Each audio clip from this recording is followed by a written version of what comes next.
Good afternoon, everybody. It's 1:13, or excuse me, 1:11 or 12 on Wednesday. Coming to you a little earlier today. I've got some things to do. I'm going to let you know right quick. I am going to be out of here after tomorrow afternoon. I won't be in the Egan facility for a few weeks. I'll be working in and out. Obviously, I'll probably be at Ellenwood a day or two next week, and then I'll be at Memphis later on at the end of next week, I think right around Friday for a day, just reviewing some stuff there. But I will not be back in until the probably the second week in June, and I'll be here for a couple of days, and then my wife and I will be leaving and going out for a couple of weeks. So I'm just going to be in and out, working from home. I will try to make my calls every day. I will tell you I will be in Alaska, so I'm not sure if I'll be able to make a call from where I'll be. If I can, I will. If I can't, I can't. But I'll let Matt know, so get with you.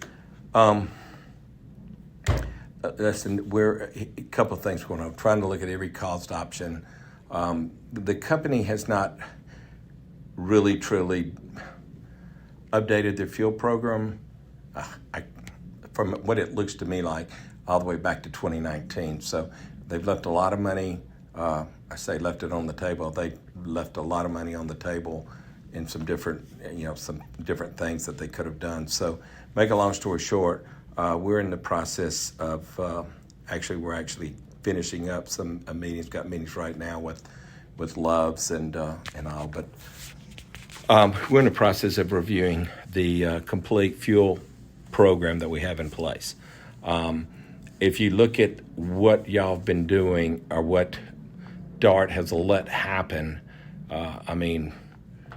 for some of you that know anything about guns or hunting or whatever, I use the terminology, if you're going bird hunting, you're going to use a number 8 shot or 7.5 shot. So that's a wide pattern with a ton of pellets. I don't know how many 100 pellets would be in there, versus if you were shooting a slug, it would be one solid bullet, coming out. So what I'm saying is, when you have a fuel program, your fuel program is not a complete massive hundreds or thousands or whatever you want to call it stations out there. You run in a loop, and you set yourself up to the stations that meet the needs of your network, but also look at and work on the actual cost. And too many people, especially drivers out there, you cannot get hung up. You do not worry about what that pump price says. Love's Truck Stop may say diesel price,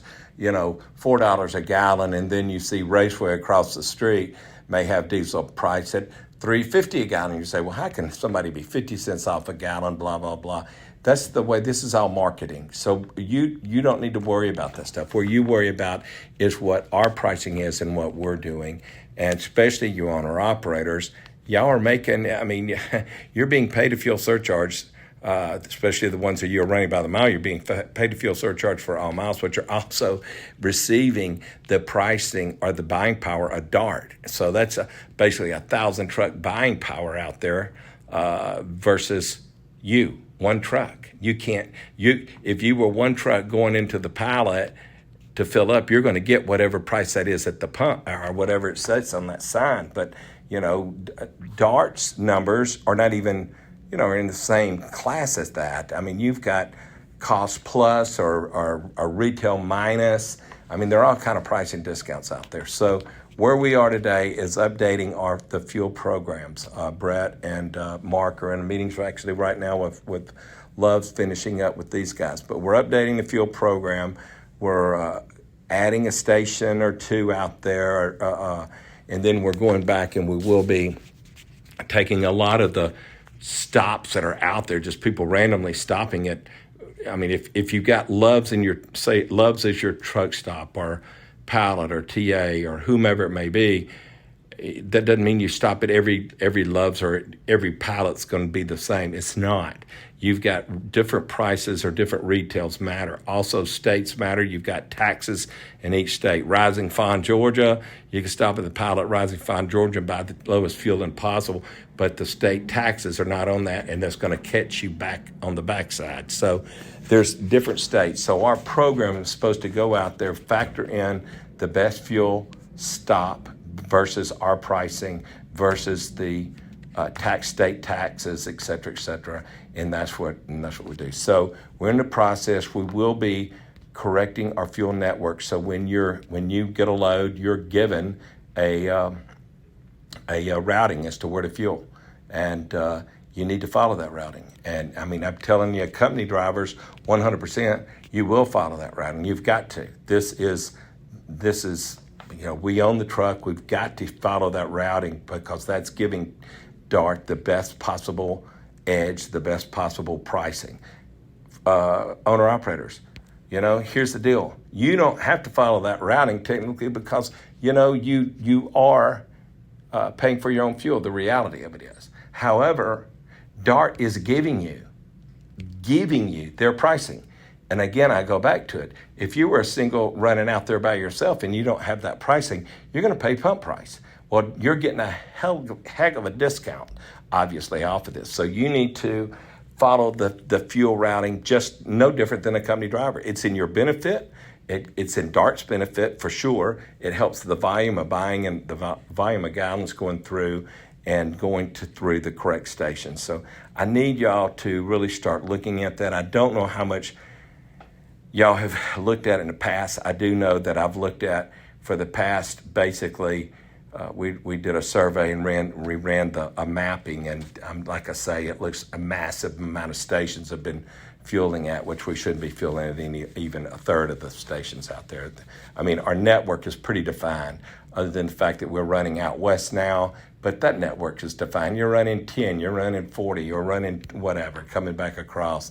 That network is defined. So just please do what when we get this thing straight, we'll get it out to everybody, and then just please follow the routings. We need DART needs all the help they can get, to be honest with you. So that's the biggest thing that we're doing right now. Other than that, we're just keep going, try to keep delivering freight on time. We're looking at every aspect, especially in maintenance, especially these tires, trying to figure out where they've gone wrong on some of the tires. Obviously, I'm not a fan, tell you right now, I've never have been, and I'm not a fan of the wide base.